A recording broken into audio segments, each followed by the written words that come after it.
Sir ನಮಸ್ತೆ. ನಮಸ್ತೆ sir. ನಾನು ಚಂದ್ರಶೇಖರ್ ಅಂತೇಳಿ. ಹಾಂ ಸರ್. ನಿಮ್ಮ ಬಗ್ಗೆ ತುಂಬ ಕೇಳಿದೆ. ನೀವು ಜೀ ಕನ್ನಡದಲ್ಲಿ ಭಾರಿ ಫೇಮಸ್ ಆಗಿದ್ದೀರಿ. ಈಗ ನಿಮಗೆ ಅದು ಈಗ ಅದರಲ್ಲಿ ಇದಾಗಿಬಿಟ್ಟು ಈಗ ನೀವು ಏನು ಮಾಡ್ತಾಯಿದ್ದೀರಿ? ಈಗ ಆ್ಯಕ್ಚುಲಿ ಏನು ಮಾಡ್ತಾಯಿರೋದು? ಈಗ ಯಾವಾಗಲೂ ಟಿ ವಿಯಲ್ಲಿ ಬರಲಿಕ್ಕಾಗಲ್ಲ. ಈಗ ನಿಮಗೇನಾದರೂ ಸರ್ಕಾರದಿಂದ ಏನಾದರೂ ನಿಮಗೆ ಜಾಬ್ ಕೊಟ್ಟಾರೆ? ಸರ್, ಸರ್ಕಾರದಿಂದ ನಾನು ಫುಡ್ ಇನ್ಸ್ಪೆಕ್ಟ್ರಾಗಿ ಈಗ ನನಗೆ ಇದು ಫುಡ್ ಇನ್ಸ್ಪೆಕ್ಟ್ರಾಗಿ ನನ್ನ ಕೆಲಸ ಸಿಕ್ಕಿದೆ. ಅದು ಕೆಲಸ ಹೆಂಗೆ ಅಂತ ಹೇಳಿದ್ರೆ, ನಾನು 1973ರಲ್ಲಿ ಒಂದು ರೇಷನ್ ಕಾರ್ಡಿಗೆ ಅರ್ಜಿ ಹಾಕಿದ್ದೆ ತಾಲೂಕು ಆಫೀಸಲ್ಲಿ. ಅದು ಅವರಿಗೆ ಗೊತ್ತಿಲ್ಲದೆ ಮೊನ್ನೆ ಏನು ಮಾಡಿದ್ದಾರೆ, ಫುಡ್ ಇನ್ಸ್ಪೆಕ್ಟ್ರ್ ಅಂತ ನನ್ನ ಕೆಲಸಕ್ಕೆ ಇದು ತಗೊಂಡೇ ಬಿಟ್ಟಿದ್ದಾರೆ. ತಮಗೆ ಅಭಿನಂದನೆಗಳು. ಹಾಂ, ಥ್ಯಾಂಕ್ ಯು ಸರ್. ಅದು ಹೆಂಗೆ ನನಗೆ ಗೊತ್ತಾಯ್ತು ಅಂತ ಹೇಳಿದ್ರೆ, ನನಗೆ 1 ಲಕ್ಷ 1.5 ಲಕ್ಷ ಎಲ್ಲ ಅಕೌಂಟಿಗೆ ಬೀಳ್ತಿತ್ತು. ನಾನು ಇದು ಎಂಥರ ದುಡ್ಡು ಆಗಿರ್ಬೋದು ಅಂತ ಭಾರಿ ಯೋಚನೆ ಮಾಡಿದೆ ಸರ್. ಸೀದಾ ಪಾಸ್ಬುಕ್ ಇಟ್ಕೊಂಡು ಕರ್ನಾಟಕ ಬ್ಯಾಂಕಿಗೆ ಹೋದೆ. ಸರ್, ನಂದೊಂದು ಅಕೌಂಟ್ ಚೆಕ್ ಮಾಡಿ ಅಂತ ಹೇಳಿದೆ. ಏನು ರೀ, ಸರ್ಕಾರಿ ದುಡ್ಡೆಲ್ಲ ಬೀಳ್ತಾ ಉಂಟಲ್ಲ ಅಂತ ಹೇಳಿದ್ರು ಅವರು. ಯಾರು? Bank manager. ಇಲ್ಲ ಸರ್, ನಾನು ಸರ್ಕಾರಕ್ಕೆ ಬೇಕಾದ ಏನು ಅನುಕೂಲತೆ ಏನು ಮಾಡಿಲ್ಲ ಕೆಲಸ ಅಂತ ಹೇಳಿದೆ. ನೀವು ಫುಡ್ ಇನ್ಸ್ಪೆಕ್ಟ್ರ್ ಅಂತ ಹೇಳಿದ್ರು. ಫುಡ್ ಇನ್ಸ್ಪೆಕ್ಟರ್ ಅನ್ನೋದಕ್ಕೆ ಖುಷಿ ಆಯಿತು. ಅಲ್ಲಿಂದಲೇ ಒಂದು ಜಂಪ್ ಮಾಡಿ ಸೀದಾ ಸೊಸೈಟಿಗೆ ನಗ್ದಿರೋದು. ನಿಮ್ಮ ಹಾಗಾದರೆ ಮುಂದಿನ ಕಾರ್ಯಕ್ರಮ ಏನು? ಈ ಫುಡ್ ಇನ್ಸ್ಪೆಕ್ಟರ್ ಕೆಲಸ ಇತ್ತಲ್ಲ, ಖುಷಿ ವಿಷಯ. ನಿಮ್ಮ ನಿಯಮ ಏನಿದೆ? ನೀವೇನು ಮಾಡಿದಿರಿ? ಸರ್, ಒಂದು ನಿಮಿಷ ಸರ್. ಅಲ್ಲಿಂದ ಸೀದಾ ಸೊಸೈಟಿಗೆ ನಾನು ಫುಡ್ ಇನ್ಸ್ಪೆಕ್ಟರ್ ಅಂತ ಗೊತ್ತಾಯ್ತಾ. ಅಲ್ಲಿಂದ ಖಾಲಿ ಚೀಲ ಎಲ್ಲ ಕ್ವಾಡಿಕ್ಕಿ ಇದು ಅಕ್ಕಿ ಚೀಲಕ್ಕೆಲ್ಲ ಕೈ ಹಾಕಿ ನುಚ್ಚೆಲ್ಲ ಇರ್ತಾವಲ್ಲ, ಅದನ್ನೆಲ್ಲ ಚೆಕ್ ಮಾಡ್ಬೇಕು ಕರ್ತವ್ಯ ನಂದಲ್ಲ. ಆಮೇಲೆ ಸೀಮೆಣ್ಣೆ ಬ್ಯಾರ್ಲಿಗೆಲ್ಲ ಕೈ ಹಾಕಿ, ಯಾಕಂದರೆ ನೀರೆಲ್ಲ ಮಿಕ್ಸ್ ಮಾಡಿ ಅದನ್ನೆಲ್ಲ ಚೆಕ್ ಮಾಡಿ ವಾರ್ನ್ ಮಾಡಿದೆ ಖಡಕ್ಕಾಗಿ ಅವ್ರಿಗೆ. ನೋಡ್ಯಪ್ಪ, ಫುಡ್ಡು ಸರಿಯಾಗಿ ಕೊಡಬೇಕು, ಅಕ್ಕಿ ಯಾರಿಗೂ ಕಮ್ಮಿ ಮಾಡಬಾರ್ದು, ಮೋಸನ ಮಾಡಬಾರ್ದು, ತೂಕದಲ್ಲಿ ಎಲ್ಲ ವಿಚಾರದಲ್ಲಿ ಅಂತೇಳಿ ವಾರ್ನ್ ಮಾಡಿದೆ. ಅದು ಆಮೇಲೆ ಬಂದು ಸೀದಾ ರೋಡಿಗೆ ಬಂದು ಹಿಡಿದೆ ಸರ್. ರೋಡಿಗೆ ಬಂದು ನಾನು ಎಲ್ಲಿ ಹೋಗಬೇಕು, ಆಫೀಸ್ ಇಲ್ಲ ಅಂತ ನನಗೆ ಗೊತ್ತಿಲ್ಲ. ಅವರಾಗಿ ಇಂಥ ಕಡೆ ಅಂತ ಹೇಳಿಲ್ಲ. ನೋಡೋಣ ಅವ್ರು ಯಾವತ್ತು ಕರೀತಾರೆ ಅವತ್ತು ಹೋಗೋದಂತ.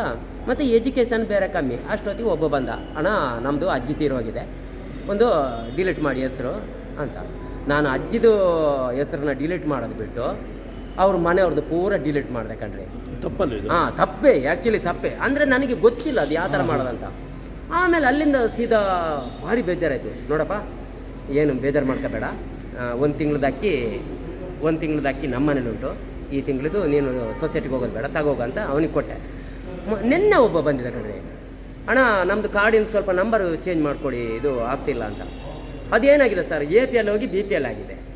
ಆಯಿತಾ, ನಾನು ನಂಬರ್ ಚೇಂಜ್ ಮಾಡೋಕ್ಕೆ ಹೋಗಿ ಏನಾಗಿದೆ ಗೊತ್ತಾ ಸರ್, ಅದು APL ಹೋಗಿ BPL ಆಗಿದೆ. ಈ ಥರ ಅದನ್ನು ನೋಡಿ, ಈಗ ದೊಡ್ಡವರಿಗೆಲ್ಲ BPL ಕೊಡ್ತಿದ್ದೀನಿ, ಅದಕ್ಕೆ ಶ್ರೀಮಂತರಿಗೆ. ಕಾರಣ ಅದು ಎಲ್ಲ ಹೇಳೋಕ್ಕಾಗಲ್ಲ. ಇಲ್ಲ ಸರ್, ಅದು ಸೀಕ್ರೆಟ್ ಆಗಿ. ಇಲ್ಲ, ಅವರಿಗೂ ಎಲ್ಲರಿಗೂ ಸಮಾನತೆ ಇರಲಿ ಅಂತ ನಾನು BPL, ಅವರಿಗೂ BPL. ಸರ್ಕಾರ ಕೇಳಬೇಕಲ್ಲ, ಅದು ಅಕ್ಕಿ ಜಾಸ್ತಿ ಆಗುತ್ತಲ್ಲ, ರೇಷನ್ ಜಾಸ್ತಿ ಆಗುತ್ತೆ, ದುಡ್ಡಿಲ್ಲ ಅಂತಾರೆ ಸರ್ಕಾರದಿಂದ, ಸಮಸ್ಯೆ ಆಗುತ್ತೆ. ಯಾಕಿಲ್ಲ, ನಮ್ಮ ಹತ್ರ ದುಡ್ಡು ಬೇಕಾದಷ್ಟುಂಟು, ದುಡ್ಡುಂಟು ಸರ್ಕಾರದಲ್ಲಿ, ತೊಂದರೆ ಎಲ್ಲ ಏನಿಲ್ಲ. ಅದೇ ಈಗ ಸಮಾನತೆ ಇರಲಿ, ಯಾರು ಗಲಾಟೆ ಮತ್ತು ಯಾರು ಉಪವಾಸ ಇರಬಾರ್ದು ಅನ್ನೋ ಉದ್ದೇಶ. ಸೌಕರ್ಯಗಳು ದುಡ್ಡಿದ್ರೆ ದುಡ್ಡು ತಿನ್ನೋಕ್ಕಾಗುತ್ತಾ? ಅನ್ನ ತಿನ್ಬೇಕು, ಅನ್ನನೇ ತಿನ್ಬೇಕು ತಾನೆ.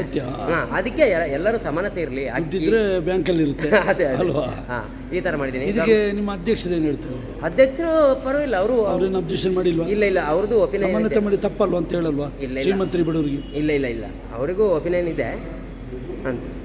ಏನು ಸಮಸ್ಯೆ ಆಗೋದಿಲ್ಲ? ಸಮಸ್ಯೆ ಏನಾಗಲ್ಲ. ಸರ್ಕಾರ ನಿಮ್ಮ ಬಗ್ಗೆ ಅಭಿನಂದನೆ ಹೇಳಿತಾ? ಅದು ಬಿಟ್ಟು ನೋಡಿ, ಈಗ ರೇಷನ್ ಕಾರ್ಡು ಒಂದಾಯಿತು, ತಾಯಿ ಕಾರ್ಡು ಮಾಡ್ತಿದ್ದೀನಿ. ತಾಯಿ ಕಾರ್ಡು ಕೂಡ ನಾನೇ ಮಾಡ್ತಿರೋದು. ಅವರು ಇದು ಏನು ಆ ಆಫೀಸರ್ ಏನಕ್ಕೂ ಇದು ಮಾಡ್ತಿಲ್ಲ, ರೆಸ್ಪಾನ್ಸ್ ಮಾಡ್ತಿಲ್ಲ. ಅದಕ್ಕೆ ಎಲ್ಲದಕ್ಕೂ ಎಲ್ಲ ಡಿಪಾರ್ಟ್ಮೆಂಟ್ಗೂ ನಾನೇ ಕೈ ಹಾಕ್ತಿದ್ದೀನಿ. ಇದು ಏನು ಆರೋಗ್ಯ ಕಾರ್ಡ್ ಮಾಡ್ತಿದ್ದೀನಿ, ತಾಯಿ ಕಾರ್ಡ್ ಮಾಡ್ತಿದ್ದೀನಿ, ಆಧಾರ್ ಕಾರ್ಡ್ ಮಾಡ್ತಿದ್ದೀನಿ. ಎಲ್ಲ ಕಾರ್ಡ್ ಏನೇನು ಬರ್ತದೆ ಅದೆಲ್ಲ ನಾನೇ ಮಾಡ್ತಿರೋದು. ನಿಮ್ಮದು ಸರ್ವಾಧಿಕಾರ ಆಗಲ್ವಾ?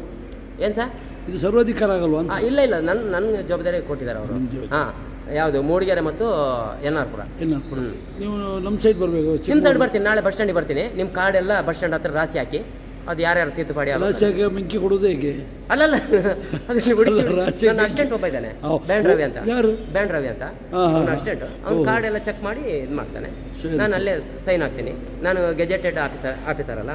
ಒಳ್ಳೆಯದಾಗಲಿ, ಒಳ್ಳೆ ಕೆಲಸ ಮಾಡಿ. ಆಯ್ತು, ನಿಮಗೆ ಧನ್ಯವಾದಗಳು. ಕಾರ್ಡ್ ಎಲ್ಲ ನಾಳೆ 10:30 ಬರ್ತೀನಿ. ನೀವು ನೋಡುವ ಮುಂದಿನ ಇದರಲ್ಲಿ ಈ ಥರ ಒಳ್ಳೆ ಕಾರ್ಯಕ್ರಮ ಮಾಡಿದ್ದಕ್ಕೆ ಮುಂದೆ ಶಾಸಕರಾಗಬಹುದು ಭಾಗ್ಯ ಕಾಣ್ತಾ ಇದೆ. ನೋಡೋಣ, ಅದು ಮತ್ತೆ ಮುಂದೆ ಆಲೋಚನೆ, ಅದು ಈಗ ಬೇಡ. ನೋಡುವ. ಈಗ ಸರ್ಕಾರಿ ನೌಕರ. ನಮಸ್ಕಾರ.